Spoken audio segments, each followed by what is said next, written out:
This is the agenda for today. Concept of paid search, introduction to Google Ads, and important metrics and terminologies of Google Ads. Let's understand first concept of advertisements. I'm sure all of you must have seen various forms of advertisements in several platforms. Let me take a minute here and explain you how advertisements used to work in the pre-internet era. Back before 1990s, when internet was not existing properly, uh, advertisers mostly used television ads, billboards, newspaper ads, radio ads, direct mails, etc. The first three options had very high entry barriers, that is, very high cost involved, and it was difficult for advertisers to know the ROI exactly.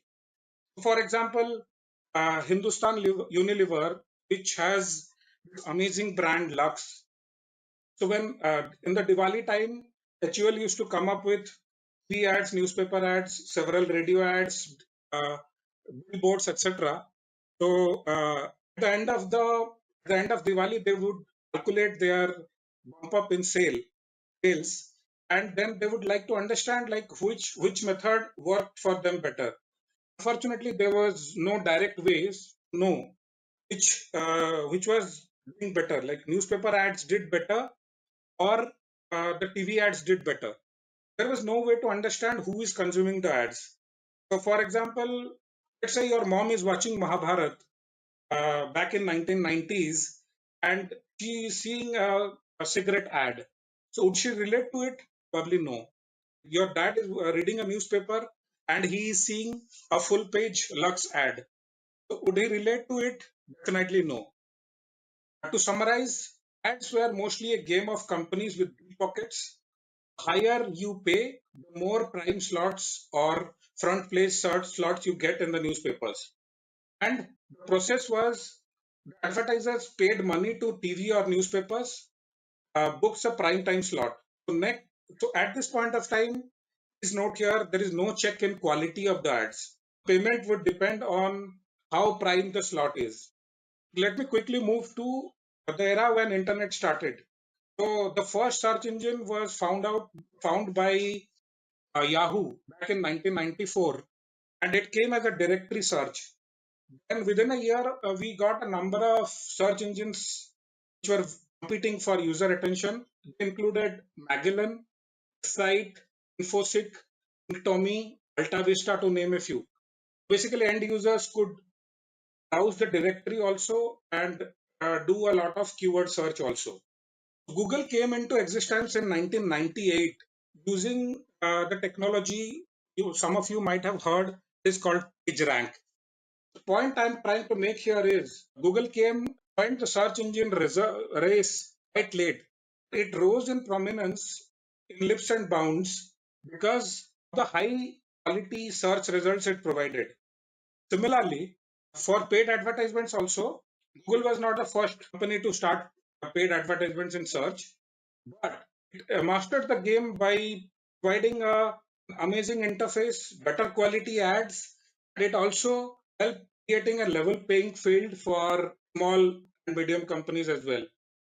Just understand that how advertising experience changed over the years. Let me give you an example of Josh Furniture Shop. Previously, what they used to do, they used to come up with newspaper pamphlets. They used to get a database of people. They used to call them and ask them to come to their furniture shop. Okay, so even if they tried, they could have never opted for prime TV or radio or newspaper. But what changed after internet came? Josh Furniture created a good website. They took care of some basic stuff and started search advertisements. So whenever people were searching for some kind of furnitures online, Josh Furniture came in the search results. They came in the paid ads. The game completely changed here. Josh Furniture spent 1 lakh rupees in the ad in the month of June, and they got 400 legit enquiries, which resulted in 600,000 rupees of sales. So ROI also is clearly known here. Please also understand that here the payment will depend on the prime slot as well as how good your ads are. It is something called ad quality. Basically, search engine provided the right information at the exact moment when people needed them, along with highly related advertisements. They also created a level playing field, which I will explain. With this basics, let's move to some facts. We all have seen Google search, right? Do you know how many searches Google processes per second? 70,000 searches, which translates to 5.8 billion searches per day. Out of that, and Google is not the only search engine. 76% of the search engine market belongs to Google. So there are other search engines like Bing, Yahoo, and different other search engines around the world. So for paid search, like paid advertisement, the corresponding number is 73% for Google. So whenever people search something in Google, they get a page which is called SERP, Search Engine Result Page. Different data says that 46% of the clicks go to the top three ads in the search result. And 63% of the people agree that they have clicked on Google Ads. And lastly, Google delivers 8 is to 1 return on investment. That is $8 for every $1 spent. So isn't it amazing? So no doubt, because of all these things, Google has risen in prominence. Let's move to the next slide. Let's try and understand what happens when there is a search is going on. So first and foremost, let's try and understand, so why are search engines there for? So basically, search engines are there to return excellent quality and relevant organic search results to the users. Search engines, what they do is behind the scenes, they crawl millions and millions of sites, millions of web pages. They crawl the data and various factors into account, and they decide that for each and every term that is searched in Google, what kind of pages are supposed to be returned. So they provide an amazing organic search results. And above and below the organic search results, they also provide paid search. So let's understand clearly here that every time we are searching for something, there is a paid search option happens. It's a fraction of time. So let's take the example of Josh Furniture Shop once again. As I said, first step in this is like advertisers around the world, they identify the key relevant terms through research. So Google has provided some amazing tools like keyword tool, etc.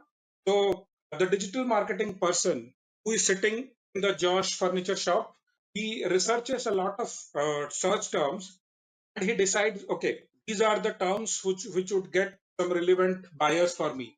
So the terms are like buy dining chairs online, cheap garden furniture, rubber wood coffee table, buy home furniture online in Bangalore. So they decide that these four terms they are going to bid. For simplicity of explaining, let's say they bid 100 rupees in Google, and they create good landing pages for each of these terms. So basically, when an end user searches for that term or a similar term, what Google does is Google reviews all the ads with that keyword or similar keywords, and Google does a quick just like quality check, and Google narrows down that okay, apart from the organic searches, there are three good quality advertisers who had bid for this term. So Google assigns an ad rank to all these three advertisers. So ad rank is decided by factors such as bid quality, bid quantity, bid amount, ad quality, ad rank threshold, context, etc. So Google quickly decides the ad ranks, and based on the ad ranks, Google throws the sort page, and just understand here, the whole thing takes a fraction of seconds, maybe 0.25 seconds or even less. So so basically, Google, what it does is like apart from the organic search results, Google provides a couple of paid search results along with the organic, like either above or below the fold of the organic search results. I'm taking the example of buy dining chairs online, that keyword here. Online option happens. Google calculates all the payment basis on option time, quality, and ad rank. This is a difficult, slightly difficult concept. So basically, let's say competitor number one, based on the calculation provided by Google, competitor number one is supposed to pay 60 rupees for this auction. And remember that Josh Furniture has bid for an amount of 100 rupees. So now, according to Google's algorithms, Josh Furniture will pay just 1 rupee extra above the competitor number one to be on the top slot.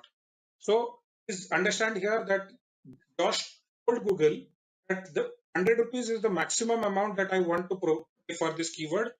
But Josh Furniture pays 61 rupees and gets the number one slot. And an important thing to understand here is Josh Furniture is not paying anything if the ads are not clicked. The organic results are clicked, they are not paying anything. So Google only charges the advertisers when an ad is actually clicked. If you understand here correctly, there is clearly a quality factor involved. So an easier way for Google would have been to go for the maximum bidder. Google could have said that the one who pays me the maximum would always come in the top of the search result. Clearly, Google never does that, and probably this is the differentiating factor here. Google takes care of the quality at every step. Let's quickly move to the concept of ad rank. We quickly understand getting a good ad rank is very important for advertisers. Otherwise, they will not be able to come up in the search results for in front of their target customers. The higher the ad rank, better is the chance of coming in the top paid results, and hence better is the chance of getting clicks. So let's understand what are the parameters on which Google takes care of the ad rank. First thing, of course, the amount of bids set by the advertisers. Apart from that, this is not the only thing Google is looking at. So I'll just quickly try to explain one thing to you all. When two real people work for a bank, they ask for an home loan. Will the bank provide the home loan to these two people at the same interest rate? The answer is no. Banks will look at something like the credit score. Some of you might have heard about CIBIL scores and TransUnion scores, etc. So depending on the payment history, etc., there is a score assigned to each and every person on basis of which banks and financial institutions provide loans to individual users. So this is something like that. So apart from the payment part, Google will look at the ad and landing page quality. So let's quickly understand how this works. So remember the search term is furniture online in Bangalore. Ads and the landing page, both of all the three, the keyword, the ad and the landing page, all of them should be on the same page, should all have the same kind of messaging. Landing page should be clear, it should have a clear UI UX, it should have a good page load speed, and it should have clearly stating the advantages that you would have spoken on the ad. For example, if you on the ad you have mentioned 24x7 support or free shipping for all orders, the landing page should also speak the same language. So this is ad and landing page quality. Then comes the impact of ad extension. At this point of time, please understand that ad extensions are extra bit of information which advertisers add to complement already provided details in the landing page or ad messages. Then, of course, the third factor is competitiveness of option. It is very clear, right? Higher the number of advertisers are there, more difficult the option becomes. Here comes the most important two factors. First, the context of search. Let's understand why these terms have come. So these things have come recently in the last few years. Because of the advent of various devices, voice-enabled devices, search has completely changed. So Google's AI engines are trying to understand uh, not only the terms that person has provided, but also the context person is in. The context is something beyond the keywords. The benefits of contextual search include helping the users get faster and more accurate results based on their queries. For example, if you are searching for Batman, if you are searching for the term Batman in the month of October, most likely you will be shown websites selling Halloween costumes because it is the time of Halloween. So let me give you a better example which you all can relate. So let's say you have already gone to Goa and you are searching for top Goa restaurants from your mobile phone in your 4G connection versus you are sitting in your home at Gurgaon, Haryana, and you are using your home Wi-Fi laptop and searching for Goa restaurants. These two are completely different contexts, and in all probability, the search page and the ads, all of them would be very different here. And the last here is ad rank threshold. So, clear language, ad rank threshold is the reserved price for your ad. In the previous slide, I had explained that Google will charge you just 1 rupee extra in comparison to your previous competitor, right? That is a very basic explanation I gave you. The actual calculation is a little bit different. So let's understand here, like maybe there is a situation where only one advertiser is there, and that advertiser does not have a good quality score also, one-time quality score, because of the absence of other competitors.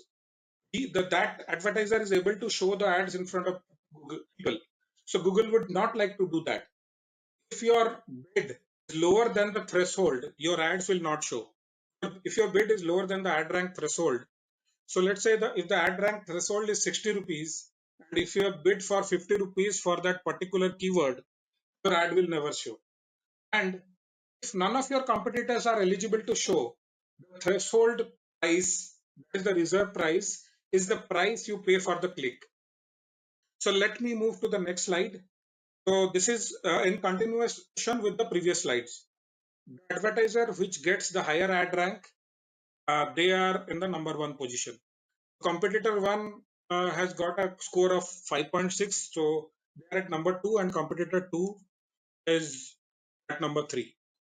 So let's move to quality score, which is one of the most important concepts in Google Ads. So before moving into quality score, let me explain you one thing very precisely. Google has always been very tight-lipped about how it uses its auction method. Google never gives out the details. So for the first time in 2008, so Google Ad system started back in 2001, 2002. For the first time in 2008, Google officially told that quality score plays an important factor, as an important factor for showing Google Ads. So let's understand what is quality score. Quality score is an aggregate estimate of how well a keyword has performed overall in the past ad auctions. So let me give you a real life example here. So when Virat Kohli comes to bat, so you might have seen on the TV screen, there will be like a lot of data given, like how many matches Virat Kohli has played, how many centuries he has made, what is the average score, what is the strike rate, what are the number of catches. So quality score is similar as an aggregate estimate. So whenever a keyword comes into play, Google would first look at its quality score. Each keyword gets a quality score on a scale from 1 to 10, where 1 is the lowest score and 10 is the highest score. So needless to say, advertisers around the world are vying to get higher quality scores. So everyone is trying to reach the quality score of 10, which is the pinnacle. Null quality score. So generally when you put a keyword first, like when you start an account or you start an ad, quality score would in all probability will start at null quality score. So it will take some time for that quality score to gather enough enough impressions or clicks accurately determine the quality score. So Google will take some time. And in general cases, the quality score starts at number 5, which is the middle number between 1 to 10. And let's understand the most important point here. Quality score is not the same as auction time ad quality.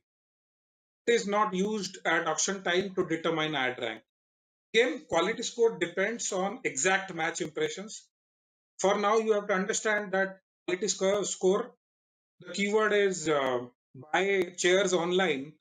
Quality scores would depend on exact match impression. And if it does not get a lot of exact match impression, it might turn to null.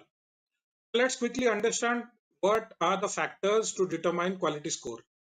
Again, Google has revealed this data. So this is on black and white now. But if experts are supposed to be believed, there are more than 50 to 100 factors on which quality score depends. So as per Google, first, the expected click-through rate. So let's understand what is expected click-through rate. Expected click-through rate is a prediction and it is different from the actual click-through rate or the CTR column that you will find in your account. So unlike the actual CTR column, the status eCTR will tell how the keyword will perform both within your account and across all other website advertisers' account. So Google will take an aggregate understanding about how this keyword has performed across all the advertisers and would provide a score to that.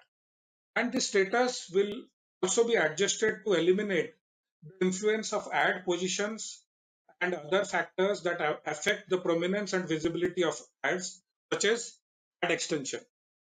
And again, this will again depend on exact match. So expected click-through rate are given as above average, average, and below average. So if you have a expected click-through rate of above average or average, status would mean that there is no major problem with your keywords.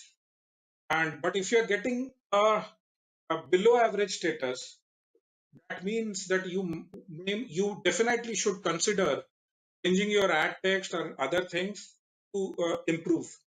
The second point is ad relevance. Ad relevance is how closely your ad is related to your keyword. So this is kind of a self-explanatory thing. So if you are bidding on red socks for men, if your ad should be telling about red socks for men only. You cannot tell that buy socks online. So if you put ad text like that, your relevance would be lower. But if you create proper ad groups and create proper ads for them, definitely your ad relevance will be high. Ad relevance will have above average, average, and below average. And again, if there is a below average status, that could mean two things. Your ad or keyword may not be specific enough. Your ad group may cover too many topics. So if you get a ad relevance below average, you might have to revisit your Google Ads structure and you might have to create more tightly themed ad groups. Okay. The third is landing page experience. Again, I have explained it.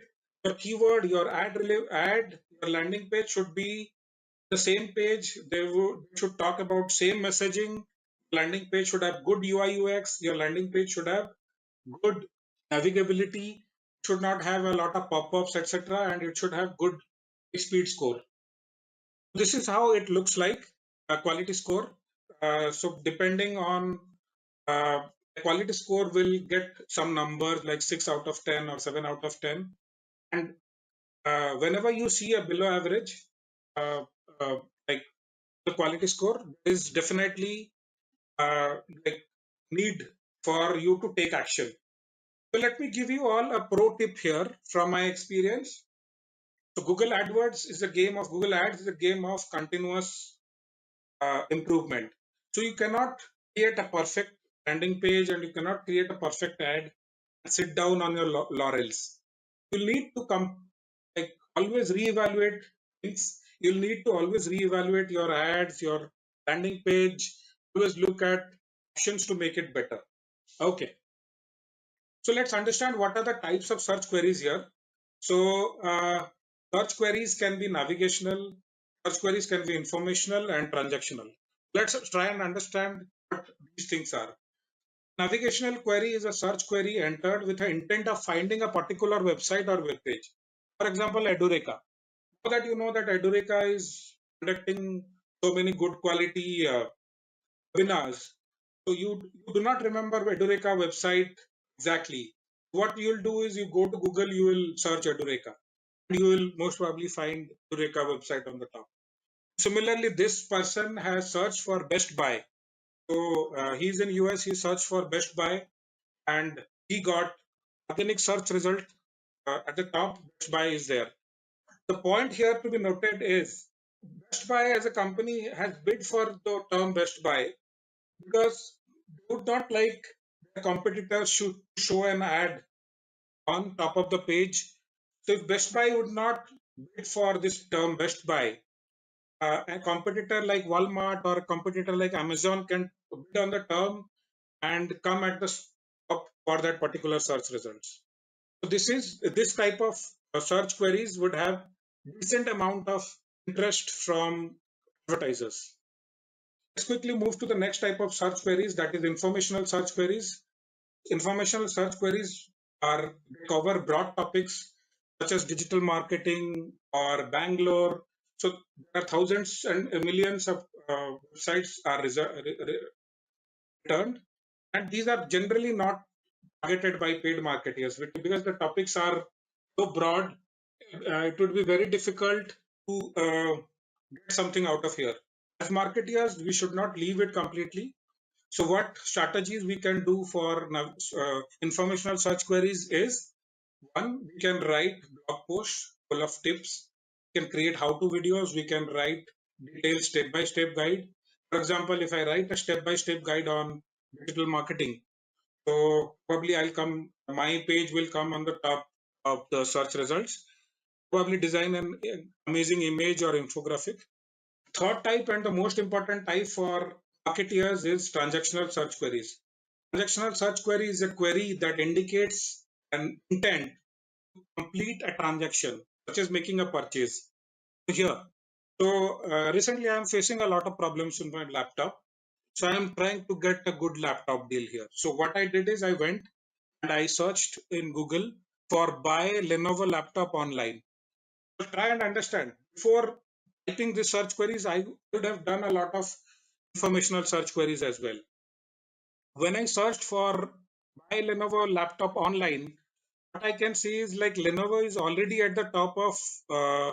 So here you can see that Lenovo is already in the search of organic search results, but they wanted to make sure that their ads are also coming. They do not want to leave the top slots, and also the right side of the search result, you can see the Google shopping ads. So they have also made sure that their ads are coming here as well. So advertisers across the world, they are trying to get the top results and top slots in front of their target customers. Coming back to the transactional search queries, so to reiterate, advertisers, what they do is they do text ads to get above the fold visibility. They go for shopping ads, which gives them an extra edge because there are images and other information can be provided. But the important point to note here is like they cannot neglect the SEO and content marketing part. So we saw Lenovo in number one of the organic search results also. So to summarize, advertisers should do organic and paid efforts both to get good results in search results. So let's quickly move to Google Ads. So with Google Ads, you get access to a broad range of advertising products designed to help you reach your target customers. Remember, this is the important point. Reach your target customers in the moments that matter. Right. So I've already explained how the moments matter. So let's say you are in Coorg and you are searching for a restaurant in Coorg. This is a very important moment that matters for you. So what you do is that you do a quick Google search, you find a good restaurant in Google Maps or Google Ads, and you visit that place. You get some amazing food, and you are wowed. So you like become a fan of Google and that restaurant for the rest of your life. So what Google does is, based on your business goals, Google does a lot of heavy lifting, providing wonderful technology and provides you a list of tools for you and list of campaign types for your goals. So let me quickly move to goals. So the main business goals that most of us clearly understand. First is drive sales and get leads. I don't think I need to explain anything to you guys because you already understand this. Let me quickly move to the point, build awareness. So I'll give a real life example here. There's a friend of mine called Ratnam. He has a company, Innovative Products LLC. So Ratnam has come up with a product called Garuda. So Garuda is an augmented reality sunglass for driving assistance. So what it does is like when you wear the sunglass and is obviously connected through 4G and probably 5G, etc., etc., and it will provide you turn by turn navigation details. It will give you information about what are the restaurants on the road, what is the traffic condition. It will tell you. Okay, innovative product, right? The purpose behind build awareness objective is to increase the amount of people that see your ad. Your business might not be a well-known brand now, but with the build awareness objective, you are able to spread your brand across the web and in front of the people.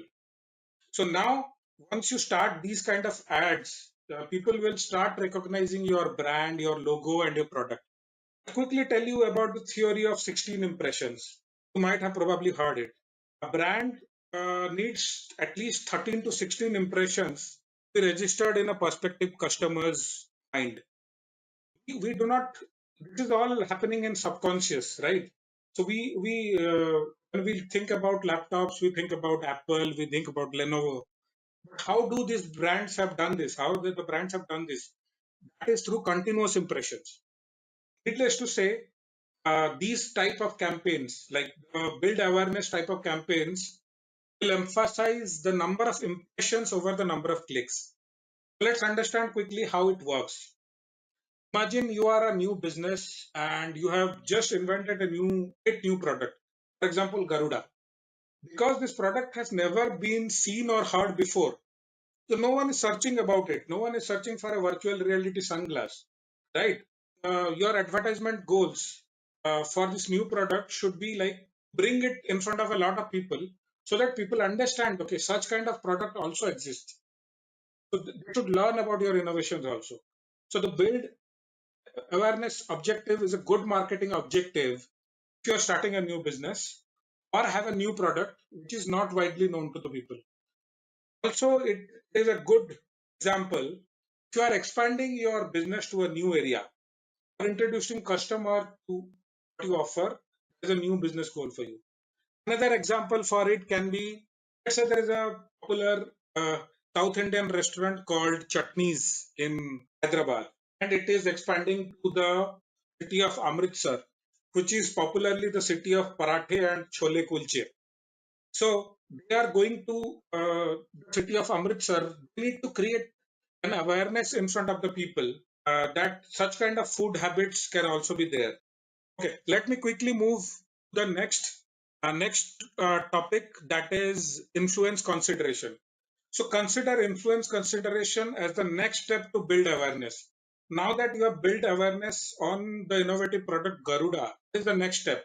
So it is called, it is like moving a step ahead in the buyer decision making funnel. Remember IDAS? I'll not get into details of IDAS now.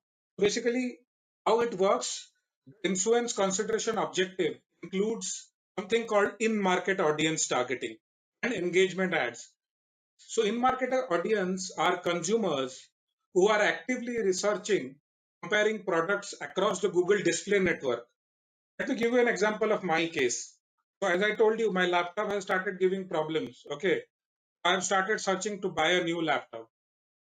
I do a lot of search on digital marketing. I'm a tech enthusiast. I check out whatever new products are coming in Google regular basis. I love driving. I do online shopping a lot. I love driving to new places, staying in hotels, etc., etc.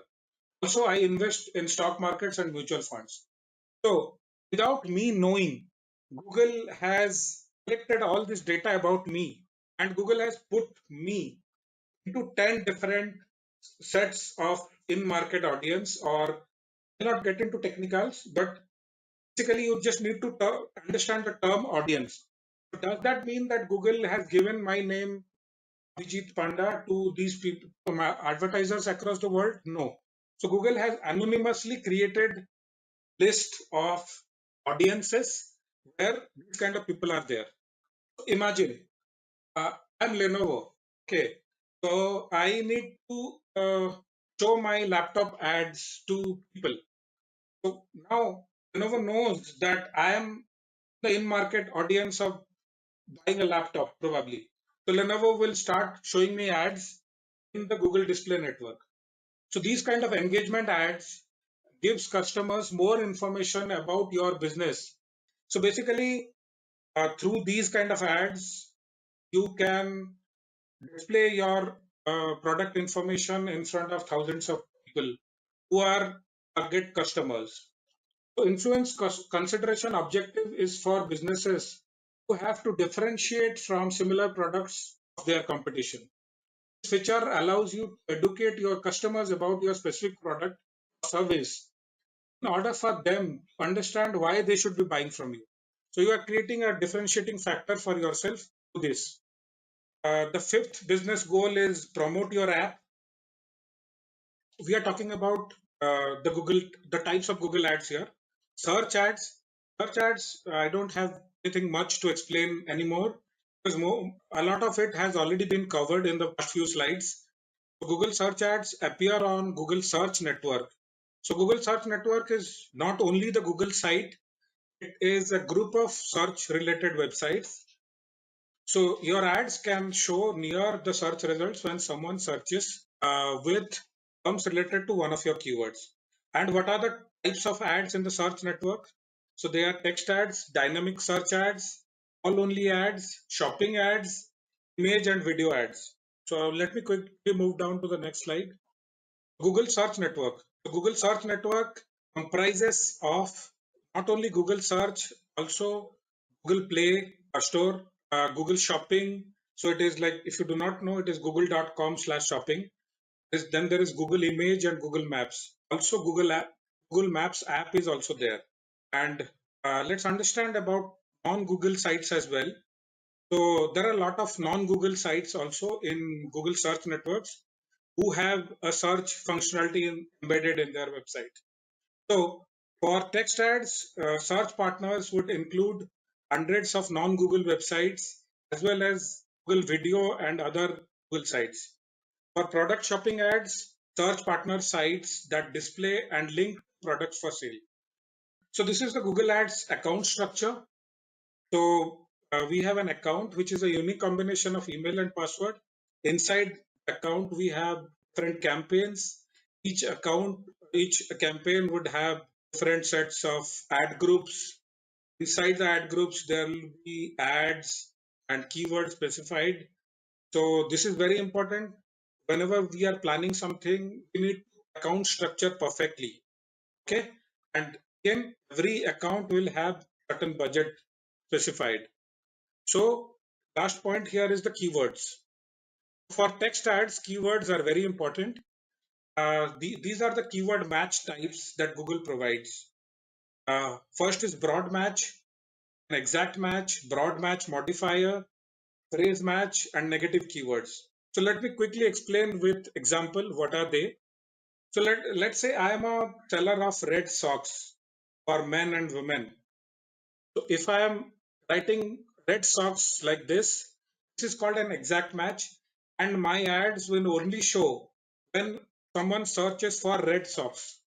If someone searches for red socks for men, in the case one, it will not show. So exactly red socks, exact match will show. Second case, red socks for men. So again, exact match will show when someone searches for red socks for men. Otherwise, it will not show for any other thing. Then let's come quickly to phrase match. If I put red socks like this, so if someone searches for red socks for sale, red socks to buy, red socks for me, all these search terms, when is there the exact phrase match, these ads will show. And the fourth type is like broad match. So it is like putting a broad match, so it will attract all kind of search terms like red socks for newborn babies. Are red socks cute? Can red socks match with black leather shoes? Red socks, which is a team, etc., etc. So the point here is, as paid marketeers, we cannot afford to show ads for these non-trivial "Are Red Sox cute?" So we'll have to do a lot of hard work. We'll have to do like analyze the search terms on a daily basis, and we'll have to put newborn negative search terms like newborn babies, cute, shoes, can, why, etc., etc. So this is how the Google Ads interface will look like. This will show your different forms of ads in the left side, your clicks, impressions, and all the details. Let's quickly move to display ads. Let's first understand what is display ad network. So previously we tried reaching as advertisers, we tried reaching our target customers with only Google search, right? Now Google Display Ad Network is a repository of more than 2 million sites and apps. It reaches 90% of the people on the internet. And so basically, your ad either gets matched with the content related to your business, like your keywords or customers' interest. So, quickly understanding about Google Display Network, it is much bigger, it provides much bigger reach as compared to Search Network. There's a flip side here. If you do not do proper targeting, there is a high chance of blowing away your budget without achieving anything.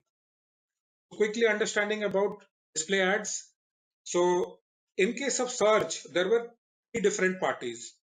First was advertisers, second was the target customer, and interface was the search network, right? It was either the Google search website or Google search network website. In case of display ads, advertisers who are trying to reach their target customers across the world, and there are publishers. So let me explain quickly what is a publisher. So publishers are any website or app who have a good website or app. For example, I have a fashion website where I write regularly about fashion and give a lot of information about what is in things, what are trending, etc., etc. So I'm spending a lot of money in keeping the website up, keeping the blogs, keeping the images, etc., etc. So for publishers, these ad networks provide a way to earn some money by placing ads in their website. So how does this work? Advertiser is the one who pays money to get his advertisement shown, and advertisements are shown in the publisher websites or apps with the help of these ad networks. And advertiser is money, and he makes money by return on investment by selling targeted advertisements, products of and services. Advertiser owns or controls the product or services that is being advertised because he's in the command.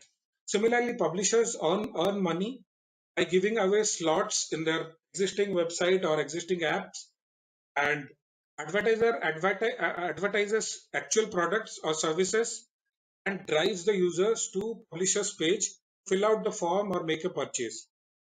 Let's quickly understand what are the display ads targeting options. First one is topic targeting. Topics are essentially the category of the page the user is searching on.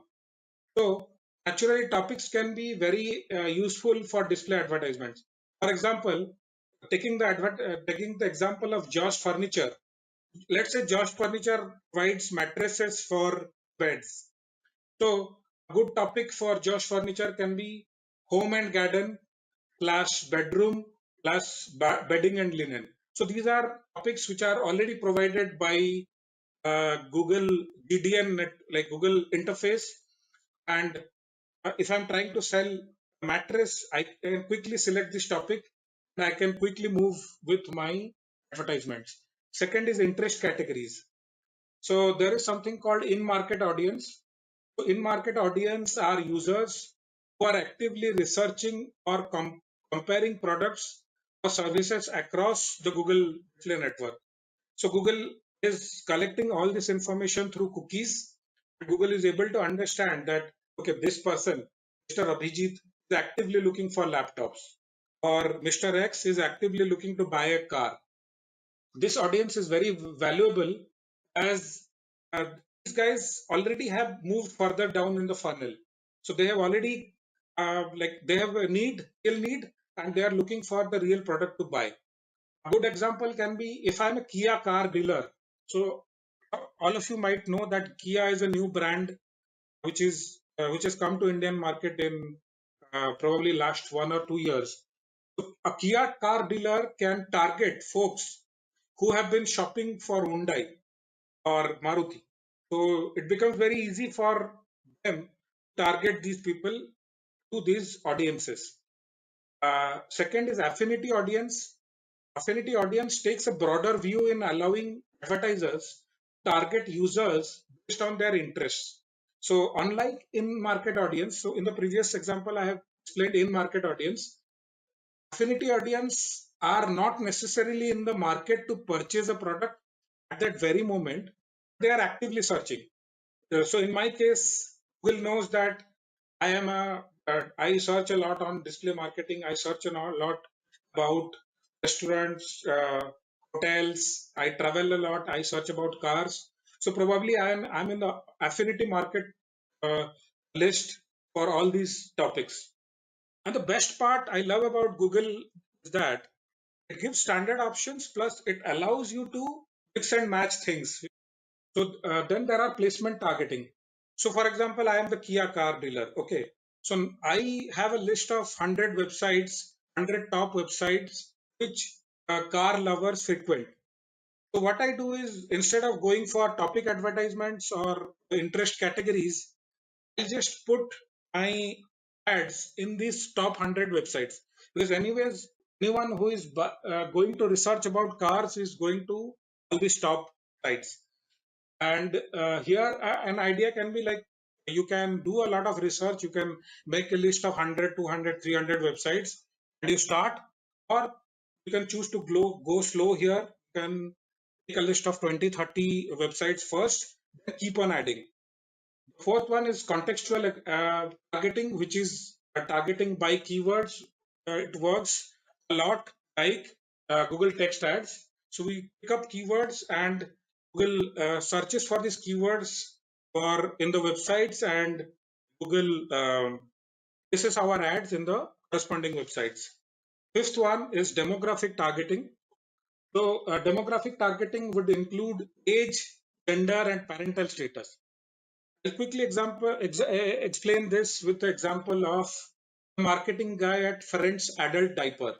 So if I'm selling adult diaper to men, so I don't have to do any hard work. I'll just pick uh, age category 65 plus, and I'll pick the gender as men. Bingo, ads are on. It is as simple as that. Last point is like exclusions. So depending on various reasons, advertisers would not like to show their ads in different category of websites. For example, a lot of advertisers do not like to put their ads on gaming sites or casino sites or sites where content is sexually explicit. So you can select these categories, you can include or exclude. You can mix and match things. For example, if I am working for a company which is not falling under any standard categories or topics or interests, I can create my own categories, or I can create my own market audience by taking care of topics, by adding interests, adding contextual targeting, including my competitors. So it is, believe me guys, it is absolutely amazing.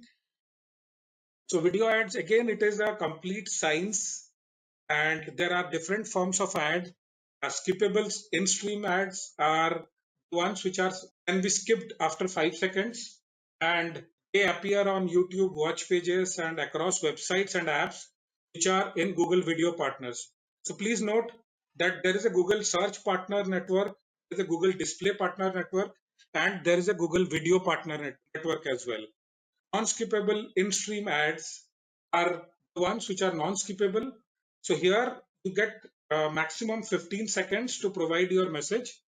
Ads cannot be skipped, and the ads appear across YouTube videos and across websites and apps running on Google Video partners.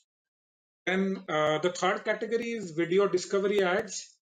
Only appear on YouTube and reach people in places where they are discovering content. So, for example, when you go to YouTube and you're searching for something, so these kind of ads will come. They will help other users to discover your content, and they will also appear alongside related YouTube videos and on YouTube mobile homepage as well. Then there are bumper ads. So you can use bumper ads when you want to reach viewers broadly with a short, memorable message. Bumper ads are 6-second slots, and here you can reach people with a very quick messaging, very quick, powerful messaging. Downstream ads, as the name suggests, it only appears on Google partner sites. It does not appear in YouTube. These ads are available in mobile and tablets, are designed to give a better experience in mobile. So they help you reach a lot of people who are outside YouTube. Okay, guys, so let's move to app ads. Quickly understanding app ads. App ads are automated campaign types. You don't have to create any campaigns here. They are designed to help advertisers to drive app installs and in-app conversions across all of Google's inventory.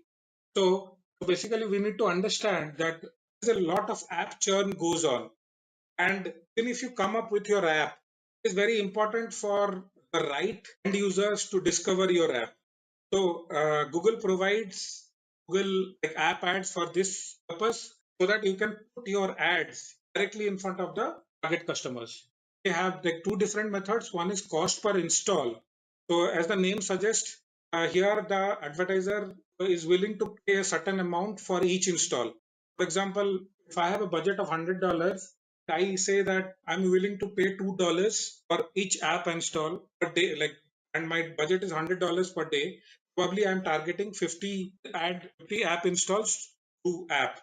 Similarly, cost per action is like promoting users to take specific actions inside the apps. Probably some revenue generating action, or for gamers going to the next level. This is like that. Shopping ads works amazing for you if you are a physical or online retailer. So using shopping ads, you can promote your online and local inventory. You can boost traffic to your website. You can get footfall to your local store, and you can find better qualified leads. Ultimately, that's the idea, right? To get leads. So let's quickly understand how shopping ad works. It is very important. First, we'll have to create a Google Merchant Center account. So it is a free account. Using Merchant Center account, we can upload our inventory data, physical inventory data in Google. Merchant Center will talk to Google Ads, and it will provide the data. For example, in case of Josh Furniture can provide the data of like bedroom furnitures. It will just upload, it will have to upload the data, and Google will automatically show the right ads with images and other details in front of customers. So let's quickly understand like what is the differentiating factor for for these kind of ads. Google text ads are completely text ads. There is no display elements there. Okay. But in contrast to text ads, shopping ads provide users with a photograph, provides a lot of information about your title, your price, your store name, and a lot more. Okay. And it also gives you details like free delivery, as we can see in this example. So this is how shopping ad works. So let me quickly move to metrics for search engine marketing. It is very important to understand the metrics when we are talking about Google Ads. These are the metrics that I'm looking at.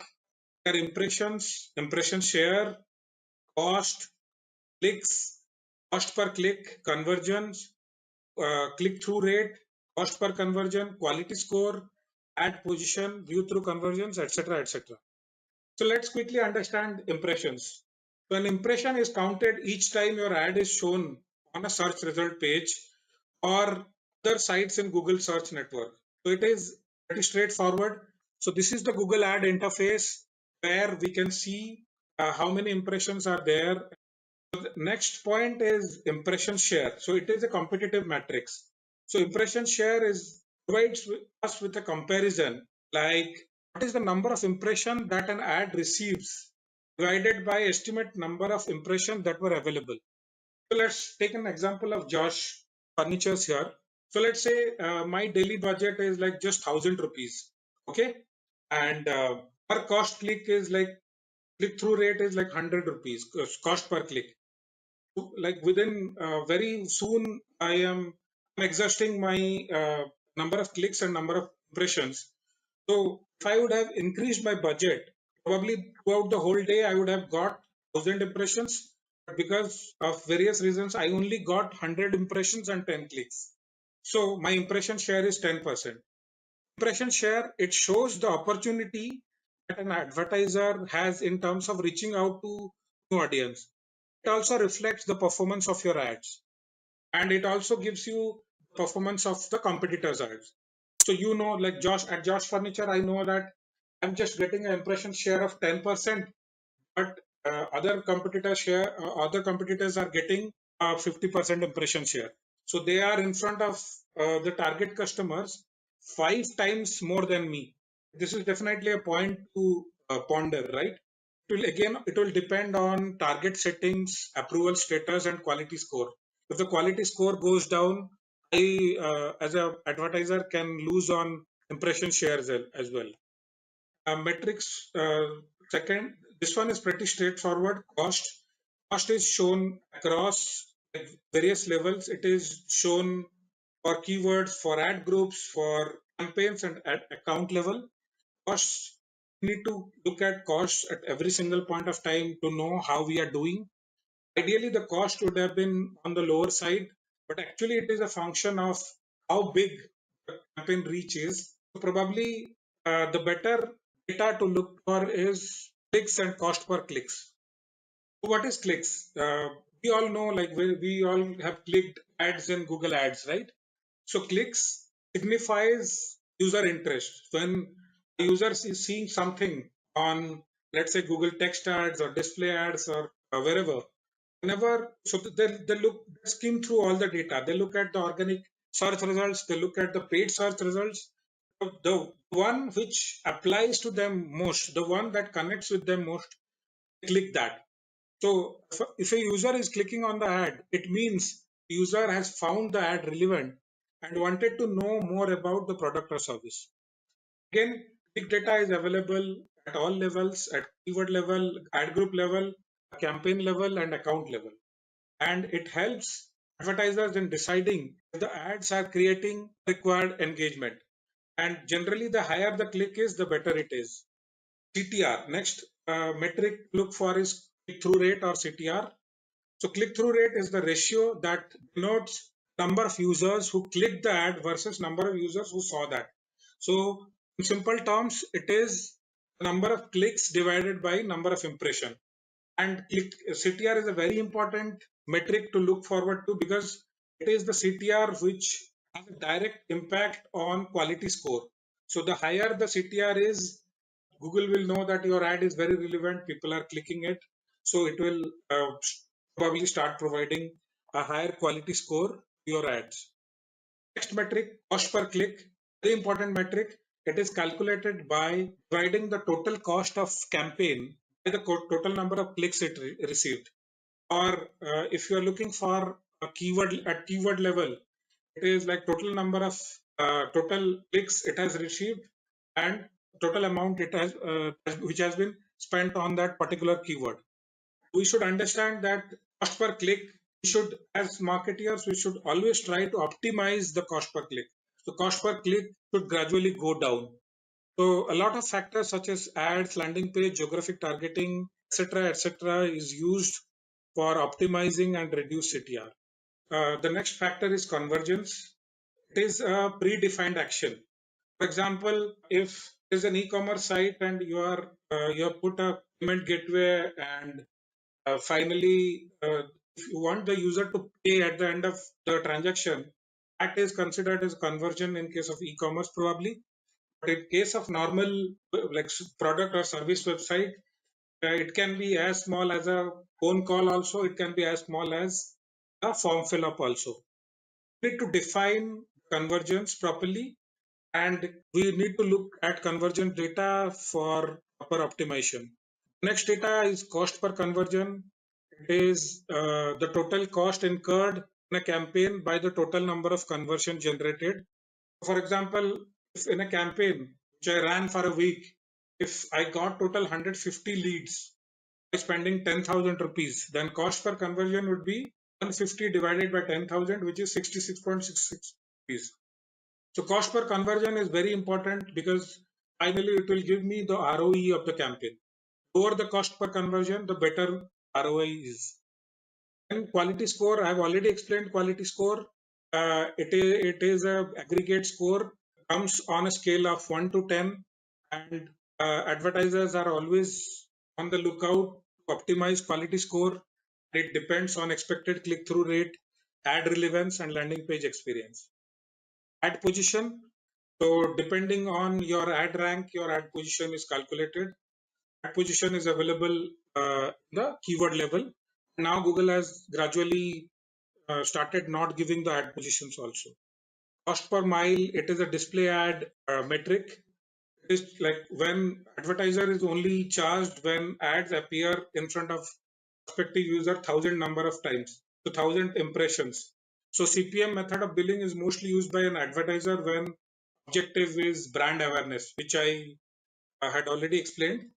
A publisher earns revenue through CPM methods as well, and the visibility here is to improve the visibility. So let's start with Google AdSense.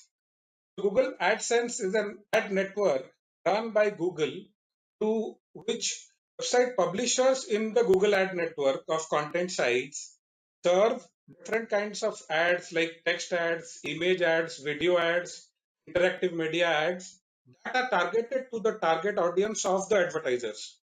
These advertisements are administered, sorted, and maintained by Google. So they can generate revenue on the pay per click or pay per impression basis. Basically, Google AdSense is an ad network which provides one monetization way for millions of sites in the world. So AdSense is a participant in the ad choices program. AdSense ads would typically include a triangle shaped ad choices icon. So this is how you differentiate like a display ad or a text ads in display network. It would have a triangle with I and ad choices will be written there. AdSense requires an advertiser to submit a sealed bid. So basically, a sealed bid is a bid which is not observable by the competitors. Additionally, for any given click received, advertisers only pay for one bid increment above the second highest bid. So Google has made its system so transparent. If you say that max amount that you are willing to pay is 100 rupees, Google will not pay you 100 rupees. So based on a complex calculation, Google will calculate what kind of competitors are there. This is applicable for both for search ads and AdSense as well. And Google will charge you just one increment bid above second highest bid. Google currently shares 68% of the revenue generated by AdSense with content network partners and 51% of the revenue generated by AdSense with search partners. We'll understand the details of it. Before moving to the next slide, we have to understand that Google AdSense is not the only ad network in the world. AdSense is the biggest ad network in the world with over 11 million websites using AdSense. But then there are a multiple number of websites or ad networks available for the monetization of your websites. Some of the notable names are Infolinks, BlogHer, Revenue Hits, MediaVine, AdThrive, Media.net, Monumetric, Homo Ads, Propeller. So basically, there are a lot of them, and every day new ones keep popping up. So let's understand what are the types of ads which Google AdSense provide. First one is content, second is search, third is video, and fourth is link units. So let's proceed to the details. Okay, first let's understand what is content for AdSense. So content-based advertisements can be targeted for users with certain interest or context. All these ads which are shown in the Google Display Network, it is based on majorly two things. Either what content is there in your website based on the keywords of your website, which is called context, and this is called contextual targeting. Second is the user's interest. You might have seen that when you browse the websites, you see a lot of ads in various websites depending on your interest areas. The targeting can be either cost per click or cost per thousand impression, which is called CPM. CPC based targeting is most common. This is applicable for Google search ads as well, and this is applicable for the AdSense network as well. Ad can be simple text ads, can be image ads, it can be animated images, it can be flash videos, it can be videos, it can be rich media ads. And coming to the number of ads per page, previously Google AdSense had put a restriction that we can only put 3 ads in a single page. But over the time, Google has realized that the competition is increasing. So, as I mentioned, there are a lot of competitor websites and they provide a lot more percentage of the revenue also, and they do not put any restrictions. Sensing that competition, Google removed this previous restrictions of 3 ads per page. Also, Google allows publishers to receive 68% of the revenue recognized by Google. Okay, guys, let's see the example. So, Economic Times, I always browse Economic Times sites on a daily basis. My laptop is giving me problem, and I was browsing for buying a laptop in Google search, and bingo. When I come to Economic Times sites, I am seeing a ad from Lenovo, and it is prompting me to buy a laptop. Recently, there was a sale conducted by Amazon. I am sure a lot of you people would have bought from it. So you can see Agio, which is a competitor, they picked up that I have browsed Amazon site. I have gone for the Amazon sale. So they are showing me an ad. And what ad that you can see in this example. Next, let's move to search. This one is pretty easy. This is like similar to Google search, but this kind of search is happening inside a website. So basically, AdSense for search allows publishers to display ads relating to search terms on their websites. So let's take an example of a site, for example, Economic Times. Okay, so Economic Times has thousands and thousands of pages, right? So let's say you want to see you want to search for a news on some Gujarat flood or something. So when you search, there is a probability that if they have opted for this kind of ads, alongside the search results, you will see some ads. Just remember here, the search results will provide links from your own website only. It won't give you a third party link. So basically, your users will be inside your website. They're not going anywhere, but they will see ads. So uh, publishers receive 51% of the revenue recognized by Google. So this is like you're not doing anything. You have built a site, you have built your hard work, you have created a lot of good quality content, image, and all. Just put a search function in your website, and you start getting an extra income.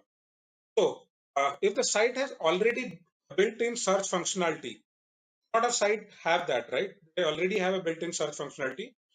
So Google AdSense provides us a custom search ads, which can be added to show search ads next to your search results.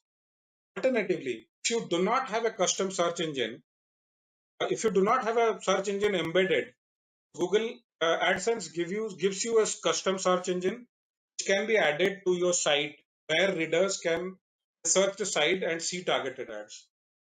Okay, let's move to the next slides. So here it's an example from a good site called parenting.com. So Inside parenting.com, one prospective parent or one current parent have searched for baby bottles.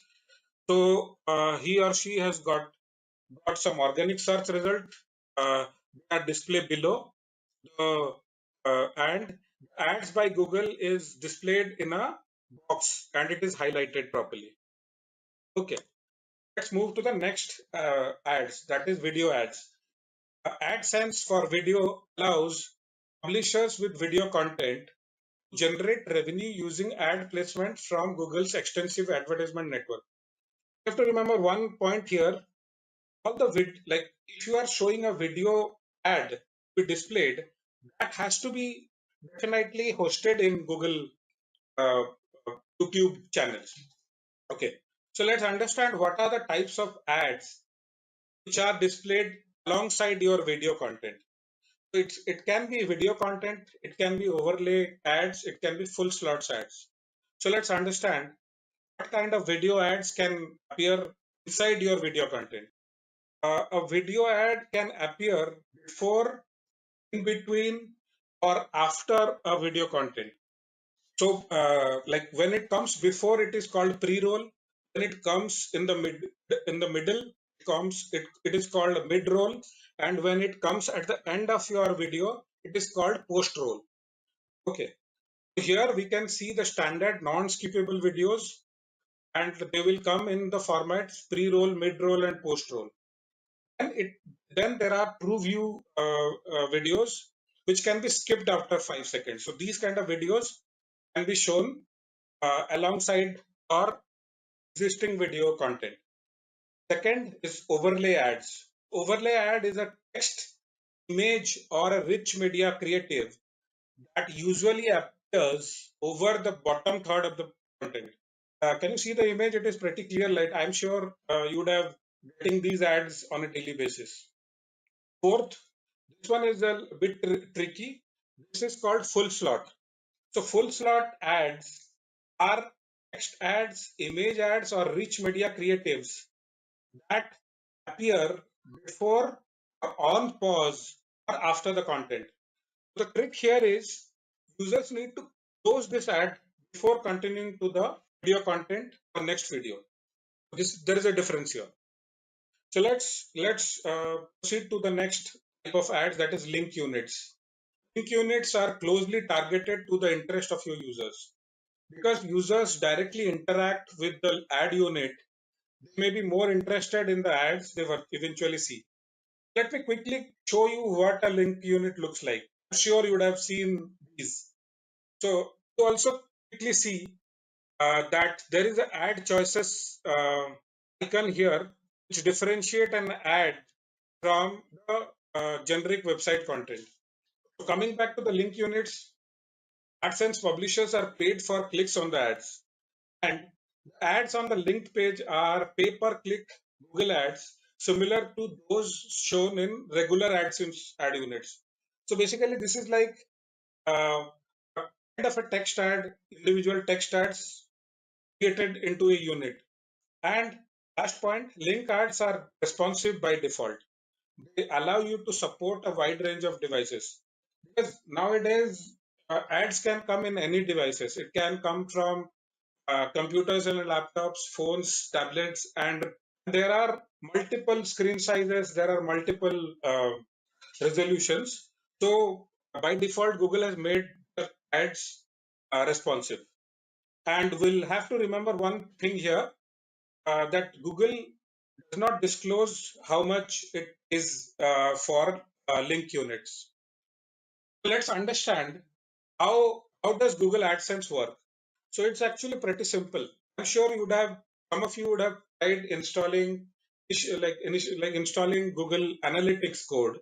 So basically, it is a JavaScript code which has to be put into the website.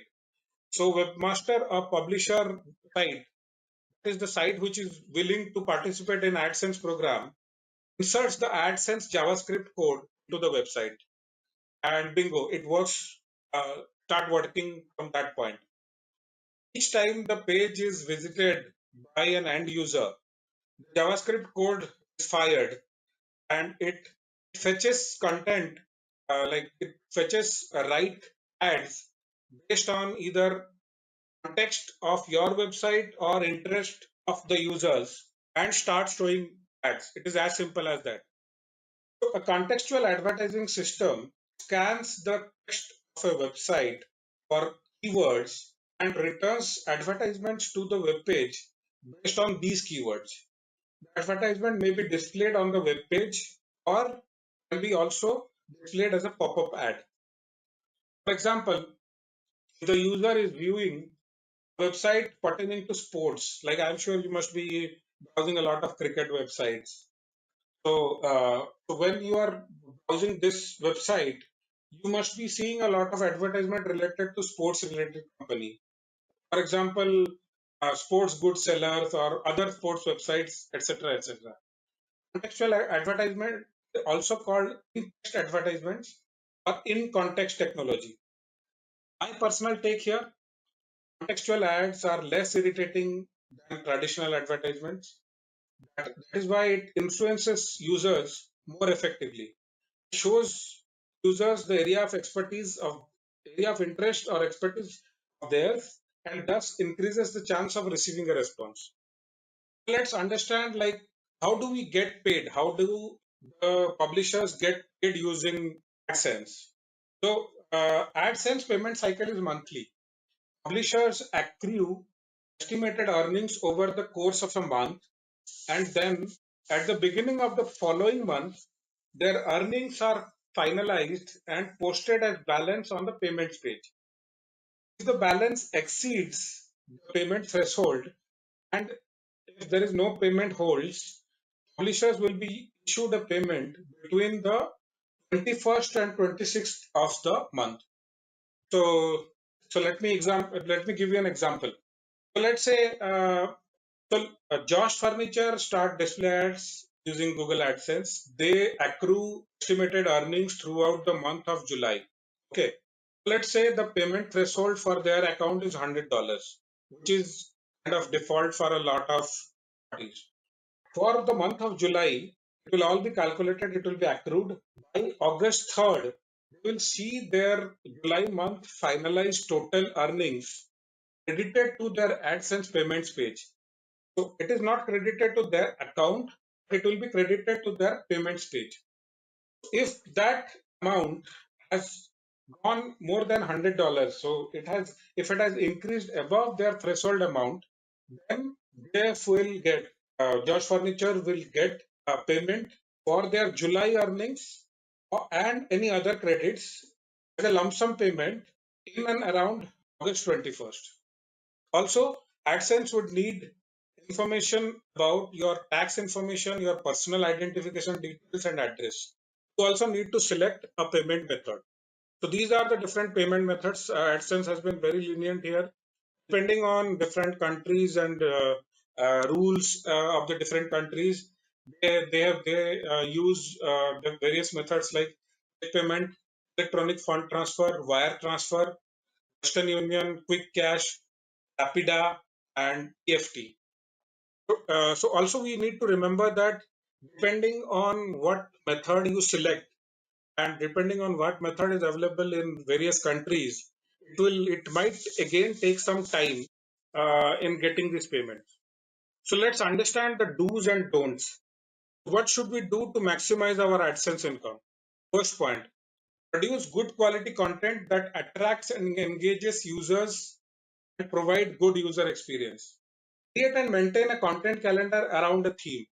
If your site is into fashion blogging, maintain the theme. Do not add random new topics just for the sake of AdSense profitable keywords or getting guest posts, etc., etc. So stick to your theme. Definitely, it will get good results over time. So let me move to the next point. Follow Google Webmaster and AdSense guidelines. So this point is actually applicable for all the website owners. It is just not for AdSense users. So Google Webmaster guidelines generally ask you to create content for people, the people, not for search engines. So it asks webmasters to avoid things like using automatically generated content, participating in link schemes, creating pages with little or no original content. Also, methods like cloaking, putting sneaky redirects in the website, putting hidden text or links in the website, using doorway pages, scraped content, and the list goes on. Basically, as website owners, we should always stick to these guidelines. We should never use any unnatural ways to get some traffic. AdSense guidelines also essentially tell all the same thing. They also tell not to tamper with the AdSense codes. Keep a SEO checklist ready. So this is important for all the website owners. Because I have mentioned that I have a couple of websites on my own. So I have always kept a SEO checklist ready, some of which points are directly on top of my mind, like setting up Google Search Console, installing Google Analytics, setting up Bing Webmaster Tools. Yeah, one thing here, never forget Bing. Because just remember, Google is only 76% of the search. The rest 24% belongs to different um, search engines. So never ignore Google.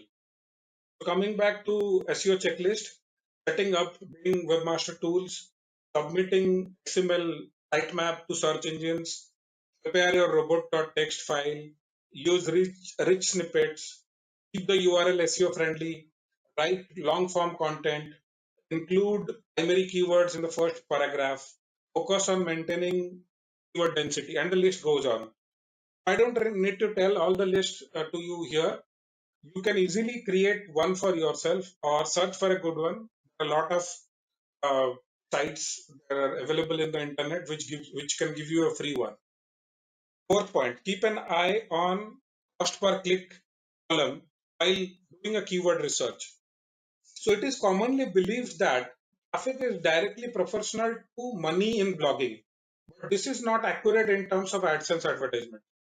The reason for this is so many factors which can affect your AdSense incomes.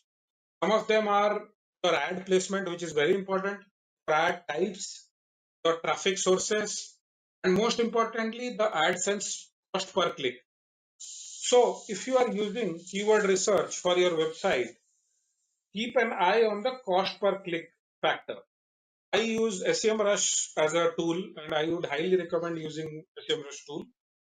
By choosing some keywords which have high CPC. I'm not saying that just go and choose only high paying CPC keywords, cost per click wala keyword. But first thing, according to the first point, it should be as per your theme, as per your site theme. Secondly, you should select some of the profitable keywords. Okay, next point, mix and match different formats. This is also a very important point. So many site owners that I have interacted with simply use images because they believe, and this is also one of the myths of AdSense, that image ads work better. But from my experience, believe me, it is not like that. I advise the site owners to use all ad types. Like we have covered the different type of ad types, right? AdSense for search, then link-based ads and videos. So videos are generally out of purview for uh, us, but then we can easily use AdSense for search. And I am a big fan of AdSense for search because it not only helps you monetize your content, it also helps with user navigation. So user can find the right content in your website if you put a search functionality in your website. There are some pro tips for WordPress website owners. So I'll quickly browse through it. This is pro tip, and I was recently sitting down with one of my friends who is a website owner. He has very good traffic in his website. So we found these points out. Google recommends using 720x 728 into 90. That is leaderboard image ad unit above the fold of homepage and below the main navigation bar. Also, depending on the page length. So these are for the home page. Depending on your page length, if the page length is good, use a vertical ad unit of same size.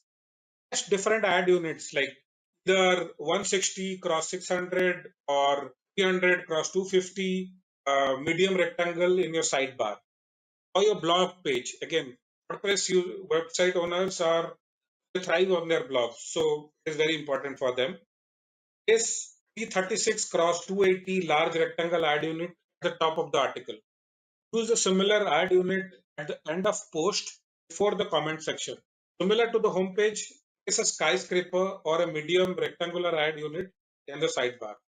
So these are pro tips, very important for you. It is important to understand don'ts rather than do's. So now that we know the do's, we need to understand the don'ts. First, ever try to compensate users or third-party players for viewing ads or performing searches. If Google will come to know that you are doing it, then there is a high probability that your site and your account is banned.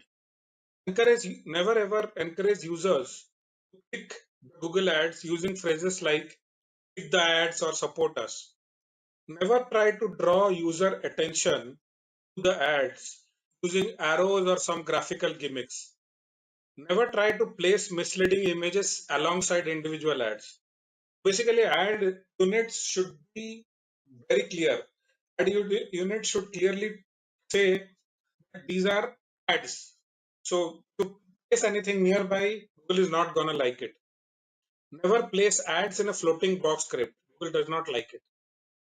Same, practice has to be avoided at all costs. Never try to format your ads so that they become indistinguishable from other content on that page. Your site and ads should have some gaps. Like Google sometimes says that it should be at least 15 pixels. So never try to mix things. Never try to make them indistinguishable. Never try to format site content so that it is difficult to distinguish it from ads. So it is the reverse way. So any which way you do it, Google will not be liking it. Never try to place misleading labels above Google ad units. Like ad units can only say that they are sponsored ads or they are paid ads. Ad units cannot be labeled as favorite sites or today's top offers or something like that. Don't ever click on your own Google AdSense. Lot of like if you go to an AdSense forum, you will see a lot of site owners complaining about this that I am banned from Google AdSense and and one of the major reasons is that they do not get any revenue. They get frustrated, they click their own ads, and you're gone. And believe me, guys, Google is very serious about its policies. Once you get banned, it is very difficult to reinstate your account. Even if you recreate the account, it will have, there's a very high probability that it is going to be banned. And the same applies for Google Ads as well. So never try to fool around with Google Ads or Google AdSense. Do not use automated click and impression generating tools like robots or deceptive software. Believe me, guys, there are a lot of these black hat things available in the market. Do not try to use that. If Google knows, and you know Google is the big daddy, they will definitely know that you are using some of these automated uh, processes and you will be banned forever. Okay, let's move to matrices now. First metric is ad request. Ad request is counted whenever your site requests ad to be displayed. It is the number of ad units that requested ads for content ads or search queries for search ads. So ad reports an ad request each AdSense reports an ad request each time a request was sent, even if no ads were returned. Let me quickly explain you this. So let's say you have a page. You have a blog page and you have put 3 ad units there. So 3 is the number of ad requests. So depend based on different criteria, like based on your content, based on the data Google has about visitor, Google will return you the number of ads. So it will depend on a lot of things. So if the user is browsing your website at 2 a.m. in the night, some people might have put time restrictions also, some advertisers. So depending on a lot of things, you might be able to show 3 ads, can be 0 or 1 as well. Okay. Next point is ad request coverage. Coverage is the percentage of ad requests that returned at least one ad. Generally speaking, coverage can help you identify sites where AdSense is not able to provide targeted ads. Formula for coverage is ad requests that return ads. So in the previous example, if out of the 3 slots, only one slot displayed an ad, so this is 1 divided by 3 into 100. So if 2 ads are shown on that page, out of 3 slots, it is 66.67%. Likewise, if you have a search box, average of 80% would mean that an average of one query out of the five did not show any ad. I hope I'm clear about it. Poor coverage is a sign that Google was not able to provide ads suitable for your page and did not return any ads. Ad request CTR. As you know, CTR is click-through rate. So ad request click-through rate is the number of ad clicks divided by the number of ad requests. Very simple. If you received 7 clicks out of 1,000 ad requests, so CTR would be 0.7%. Ad request RPM, it is revenue per 1,000 impressions. So ad request revenue per 1,000 impressions is calculated by dividing your estimated earning by the number of ad requests you have made, multiplying it by 1,000. So for example, if you earned an estimated $60 from 15,000 ad requests, your ad request RPM would be like $60 divided by 15,000 into 1,000, which is $4. It's pretty simple. The number of times a user clicked on a standard content ad. Cost per click. Again, very simple and important metrics. Amount you earn each time a user clicks on your ad. CPC is calculated by dividing the estimated revenue by the number of clicks received. Earnings. Again, straightforward number. Estimated earning for a publisher. But that very recent numbers can be a little problematic, but you can in your dashboard you can see your recent earnings up to yesterday. Impressions. So this looks like a simple one, but this is an important one. Impression is counted for each ad request where at least one ad had begun to download to the user's device. Is the number of ad units for content ads or search queries for search ads that loaded ads. A very important point here to note is there are, I told you, right, there are a lot of ad networks, they are available. To maintain a standard, there are standard bodies like the Interactive Advertisement Bureau, which is IAB, or the Media Rating Council, MRC. They do a lot of research on this. They do a lot of periodic reviews, update industry standards for impression measurement. They also recommended guidelines. Over time, the standards for counting an ad impression on the web has evolved from counting an impression when the ad is served to counting an impression when the ad starts to download on the user's device. So there is something called a served impression, there is something called a downloaded information. Impression CTR, the ratio of impression that resulted in a click, straightforward. Okay, let's move to managing Google Ads. So these are the steps for setting up a paid search campaign. So this is generally first step for each campaign, not only for paid campaigns, for any campaigns. First step is generally to identify measurable goals. Once we identify measurable goals, we move forward. And in case of SEO and PPC campaigns, we move forward for the keywords. So in case of a paid campaigns, the second step is like identifying keywords, structuring them into proper campaigns and ad groups. This is very important. Then create perfect ads for your target customer. The important point is the target customer. And while you are measuring your goals, you need to understand your target customers perfectly. So what kind of searches they are doing, what kind of sites they are browsing. Once you crack all these details, you are good in Google Ads. Fourth point, review the results and make changes if required. Okay, let's move on to identifying the measurable goals. These are some of the common goals that I identify. Goals can be much more trickier, complexer, but let's keep it simple for the discussion. Goals can be like total number of business leads required from a paid search campaign. Can be total number of revenues to be generated from a paid search campaign. For e-commerce campaigns or visibility campaign, goals can be total amount of traffic to be generated. Fourth, for app campaigns, goals can be total number of app downloads or in-app actions. Let me quickly move to the first. First point, as we discussed, is identifying the keywords. So Google has given a wonderful tool for free. It is called Keyword Planner. In Keyword Planner, once you identify the goals, you start searching. Google gives you this tool. You can put as many searches in these tools. You just have to put your search terms. You can define a uh, geography. So if you are targeting United States, you can put US. If you are targeting India, you can put India.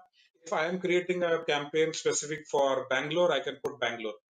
So once you do this, you will be able to see the keyword search volumes, estimated cost per click, and so on. And you will be able to get an idea like how much approximately you are going to spend. The ad manager at Josh Furniture is searching for terms like buy office furniture online, buy garden furniture online, sorry, buy garden furniture, buy furniture online. And what data Google is giving? He has put location as India.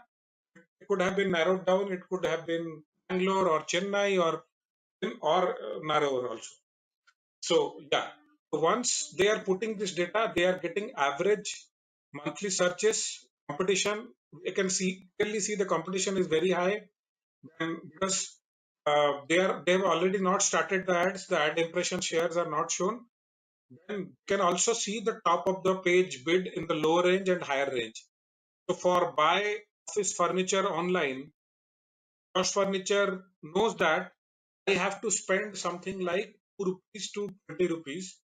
And again, what all details it will depend on? It will probably depend on their quality score and ad rank.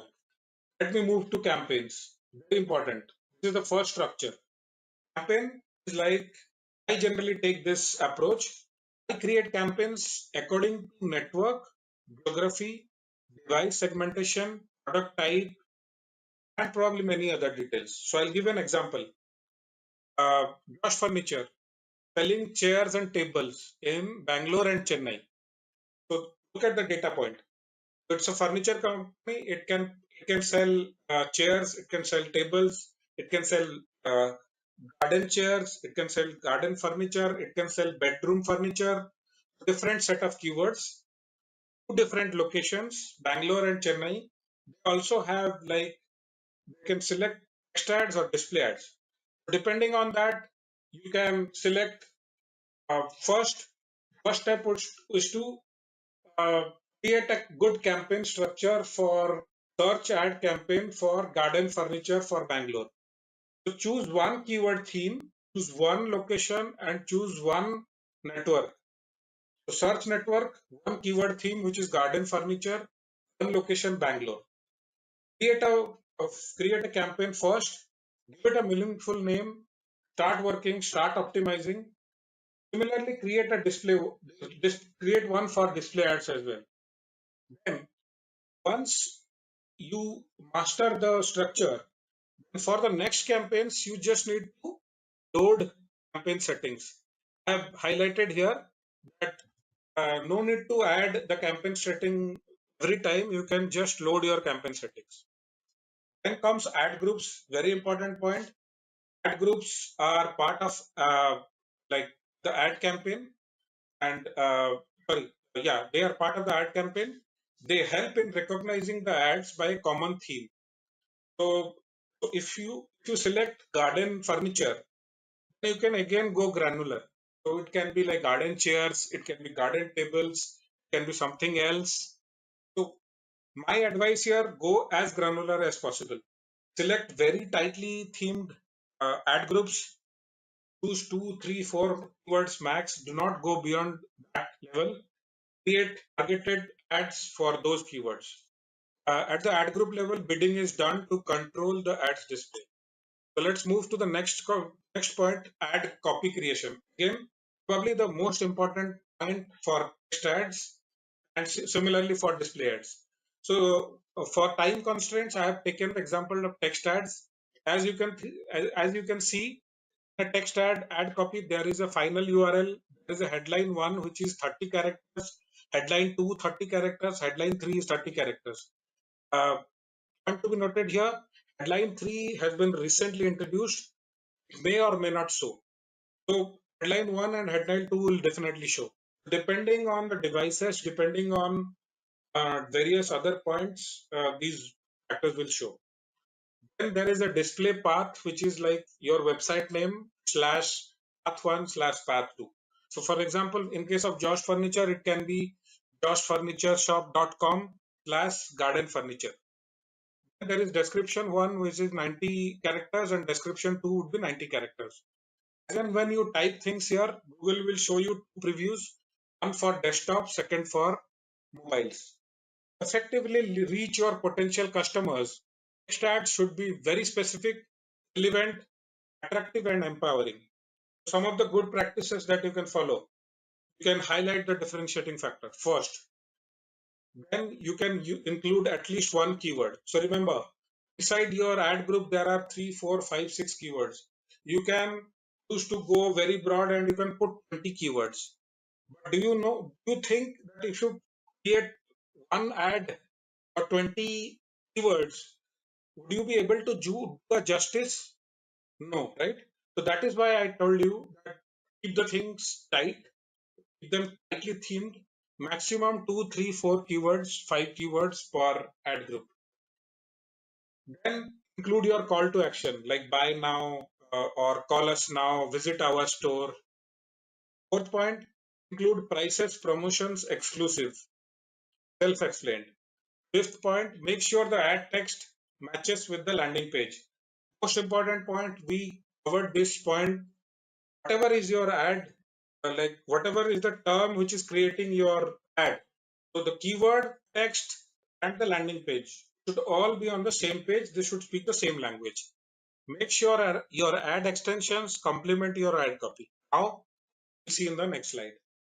So ad extension are additional pieces of information such as additional links from your website, telephone numbers, seller reviews that becomes a part of your advertisement on Google search ads. What do they do? They actually grab more real estate. But by adding an ad extension, the size of your ad increases. And size does matter, right? So when the size of the ad increases, users would most likely to notice it more and click on these ads. So there are some examples shown to you here. Third point, you can use extensions based on your business goals. Very important point. If your goal is to get customers to buy from your business location, if you want people to get, like, if you want to direct your prospective customers to your store or restaurant or any other place, you can use location extension. Very important point. So apart from location extension, there is something called affiliate location extension. For example, I am Kia company and I am creating my ads for my individual dealers. Okay, so I'm just trying to facilitate them. Right. So instead, like I cannot give Kia Motors address there. So I'll create an affiliate location and I'll give the address of uh, XYZ Motors, which is a Kia Motors authorized dealer, and I can give their location example. Second point is call out extension. Add additional text to your ads, like free delivery, 24x7 customer support, etc. etc. Second type of goal, if you want your customers to contact you by phone, simple, use call extension. So Google also had a text message option, but it is not there anymore. Third goal, get customers to convert to your website. Basically, if you want people to visit your website, you can use site link extension. Site link is like you can keep 2 or 4 site links uh, so that people can come to your website directly. For example, you can give your hours or order now, direct link can be given. Again, call out extension, add additional text to your ads like free delivery, 24x7 customer support, etc. etc. And there's an advanced concept called structured snippets. The structured snippet would also give extra information on your product or service category. Also, there are price extensions, and this is not available in all the countries. If your goal is to get people download your app, then pretty simple, use app extension. Then comes ad scheduling. Ad scheduling allows you to set custom times throughout the day when you want your ads to run specific hours for each day. For example, you can use the ad scheduling for specifying certain number of hours or days of the week when you want to show your ads. For example, I am a restaurant and I want to uh, I want to attract people near, I want to attract office buyers, office goers near my restaurant to my restaurant. So what I will do is like I will provide much more importance during the lunch time or the afternoon time when people go and meet other people. So I'll put my location extension, I'll put my call extension, all these details in the right times only. We can also go a step further and set bid adjustments, increase or decrease your bids for specific days and times. Amazing, right? So by default, Google ad campaigns are set to show ads all day. So when you do not touch your scheduling part, it is set to all day. Conversion tracking, probably one of the most important points. It is again a free tool provided by Google Ads. So you can specify the actions which are important for you. For example, whether they are buying a product or signing up for your newsletter, whether they are calling your business or downloading your app.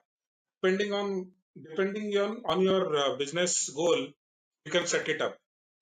So when a customer completes an action uh, that you have defined as a conversion, you can see the details of conversions. My suggested method here, use Google Analytics conversion tracking methods. And for that, you need to link your Google Ads with Google Analytics. So let's quickly understand how we do that. Linking Google Ads to Google Analytics. Very important point. Probably it's the first step that you should take in order to view Google Ads data inside Google Analytics account and vice versa. Basically, there are two different accounts. One is Google Ads and there is Google Analytics account. We need to link them. Before linking them, first step is to enable auto tagging in Google Ads. Otherwise, the data may not report correctly between two platforms. And remember, both the platforms have used different ways to collect this data. So we need to be very careful here. In analytics, as per the screenshot, I think you can see the screenshot. Go to go to your admin view, go to properties, and do your Google Ad links. And next steps are pretty self-explanatory. I'm sure you will be able to do it. Once you link your Google Analytics account with your Google AdWords account, uh, then you can view ads data inside analytics. So you once it is linked, you go to Google Analytics, you go to the overall view, you go to the acquisition part, you browse to the Google Ads part, then you see go to the campaigns. Then you will be able to see the clicks data, the cost data, cost per click data, how many users, how many sessions, and amazing part, bounce rate, just per session. These are all Google Analytics data, right? You cannot see this data in Google AdWords. Once you link both the properties, you will be able to see all the data inside in one window. Similarly, you can see your shopping data, your display targeting data. I have not shown it here. You can see it. Viewing analytics data in Google Ads. It is the reverse one. Now that you are able to see the AdWords data in analytics, will I want you to know that you can also do the reverse thing. So apart from the usual AdWords data like campaign data, budget, status, clicks, impression, CPR, that is through rate, average CPC, we can also see the analytics details inside your AdWords. So these are average visits, pages per visit, percentage new visits, etc., etc. Bounce rate. This is very important. I need your full attention here. Multi-channel funnel report. This is very important. Um, in analytics, conversions and e-commerce transactions are credited to the last campaign. So it is by default attribution in analytics is set to last step that that a user did while converting. So attribution, by default it is attribution is set to the last action.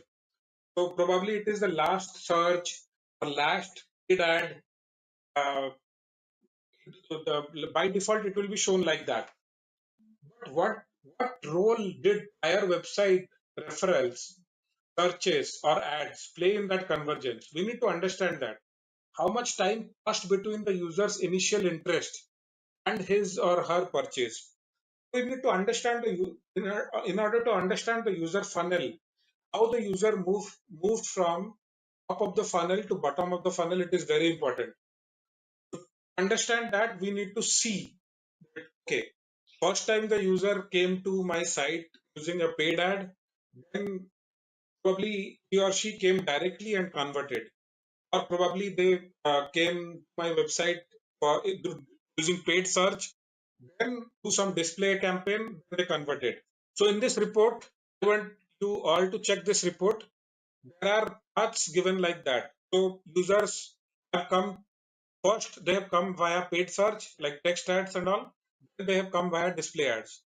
There are users who have come via paid search, then they have come directly to the website and converted. And if you are a e-commerce site and if you have installed e-commerce data properly, you'll be able to see that how much conversion value it got. For normal users, the values will be zero. So let's come to the last step of our uh, discussion, that is optimization. Very important. Google AdWords, most important point is like doing continuous optimization. And how do we do continuous optimization? First point is for keywords. We need to check the keyword status always. Are the keywords are all of them eligible? Are all of them performing properly? When I say performing properly, are all of them getting good through rate? CTR is high or not? Are the bids like are they underbidded? Like the top page bid is much higher. The impressions are counted, but it is not getting clicks. So we need to check all of this. Then we need to go to the search term reports on a regular basis. So whenever we analyze the search term reports, we will see a lot of negative keywords coming. So we need to keep adding the negative keywords so that our ROIs becomes better. We need to review our max cost per click. So this is very important. Check cost per click, check the corresponding quality score, and gradually improve. Our idea should be decrease the cost per click gradually. Basically, if our quality scores will improve, our max cost will go down. Find out new keywords. Again, uh, like you need to continuously use the Google tools like keyword tools. Also, from the search report, you will see a lot of new keywords which you can use. Last point, test out branded keywords. Branded keywords are the keywords which uh, use your brand name. For example, Walmart or Edureka.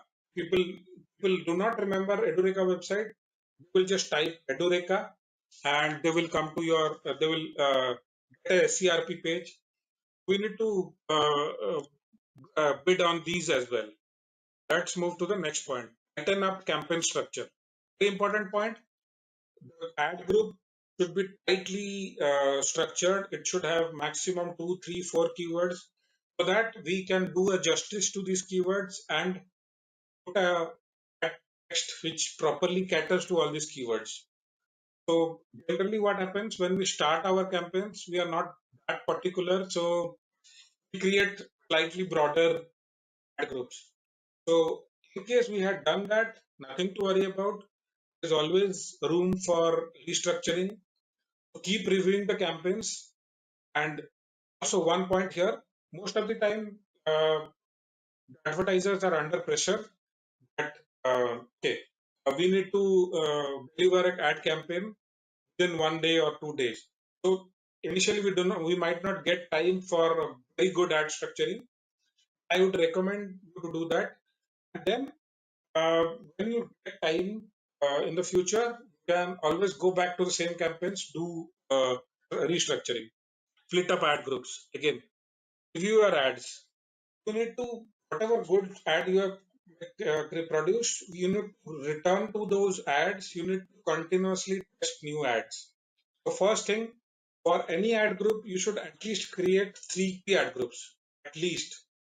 For each ad group, minimum 3 ads. Then you need to check how these ads are performing. Are they getting enough clicks? Are they getting enough conversions? Are they getting enough impressions? If some of them are not getting any impressions, pause them and uh, add new ones. Message matching. Message matching is very important. I've told it again and again. Your keyword, your ad text, and your landing page should all match. Dynamic keyword insertion. So Google provides us a way. If your ad group has 4 keywords, you can, or 5 keywords, or whatever number of keywords, you can do curly brackets and you can use dynamic keyword insertion. So basically, for all these keywords, your ads will be triggered. So your headline will show or your body will show whenever there is a dynamic insertion. Good practice. I always do that. I would also recommend you to do that. But never do that if you use a lot of broad keywords because that can kill your ad also. Utilize the display URL. One low-lying fruit, a lot of advertisers forget. A display URL also you can use your keyword and you can use important point in the display URL. Remember, it is after your website. It is like there are two different fields of 15 characters each. Use call to action. I've already explained this point before. Stand out from crowd. You have to do that by continuous experimenting and continuous A/B testing. Highlight your USPs. Again, explained it before. Grab attention with an amazing headline. So headlines are like generally boldened. So you need to write an amazing piece of headline. And the practice which I generally follow is I try to include the keyword in the headline. I would also recommend you to do that. Next point, optimizing your website and landing page. Again, constantly test new landing pages. One very important point here, Google puts a lot of importance on page speed.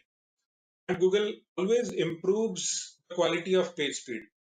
So like Google also gives a lot of importance for mobile page speed as well. You need to do that. You need to put importance on page speed. You need to constantly test new landing page. You need to take care of UI UX issues. Make sure there are no UI UX issues. Google does not like that.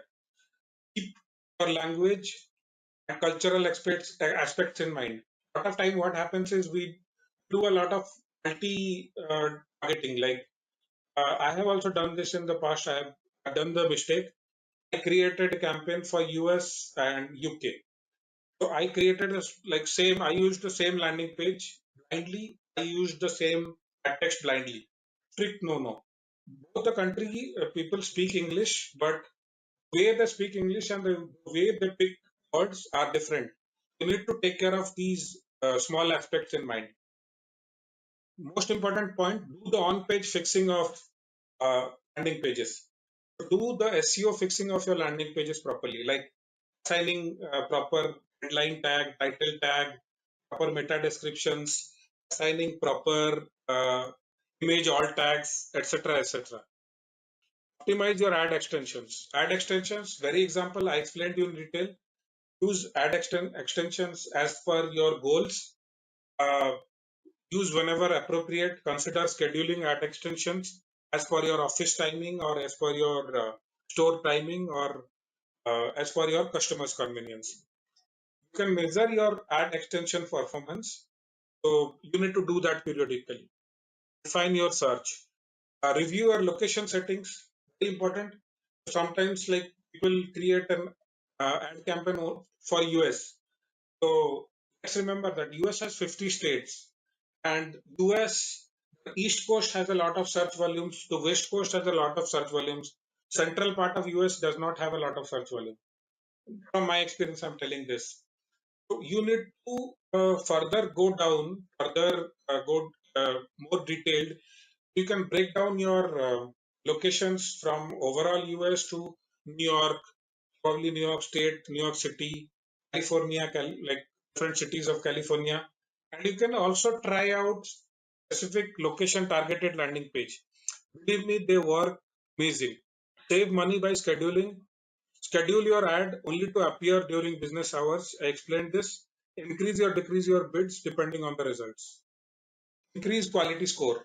Quality score is the most important factor and it depends a lot on click-through rate. Click-through rate of your ads can only be increased when you experiment a lot on the ad text. So you need to put right keywords. You need to do a lot of experimentation to write good ad text. Optimizing landing pages, optimizing ad text pages, explained before. Test out SCAGs. Very important concept. SCAGs is like single keyword ad group. So recently, a lot of AdWords experts have been like, advising this. I have also tried myself. Believe me, it works wonders. You take a single keyword based on the search volumes, or probably which the one which is most important for your target customers. Create story around it. So out of that single keyword, you create a landing page, you create that ad group, and then keep optimizing. I'm sure ad your quality score will increase like anything. I tried this, my quality score increased from 5 to 8, it reached 10. You'll understand how much impact it will have on the costs. So probably you will have to pay less than half of what you used to pay before, or even lesser. Important point, keep optimization as a process. You need to implement it as a process, you need to keep doing it. Lower your CPC and maintain value for money. Aim for high quality scores, use tags, use tightly themed ad groups, and also ask question like, do I need to aim for first position? Because a lot of time first position, like the cost per click is very high. You can lower your cost per bid. You can still be on second and third position. So you are still on top of the fold, but you're paying much lesser. So you need to think about things like that. Then reallocating budgets from underperforming campaigns. Like, remove underperforming campaign or pause them, reallocate that same budget. Use search term reports. Last point, review competitors, bid on the competitors' names. So if I am Walmart, I would probably bid on my competitor Best Buy's name. So you can also do that. Get ideas from your competitors. How would you do that? You can use some innovative tools. I have used a tool called SpyFu. It is an amazing tool. It will give you within a few clicks. It will give you all the data about what your competitors are doing. You can check out some of the best practices they are doing. Remember, be different.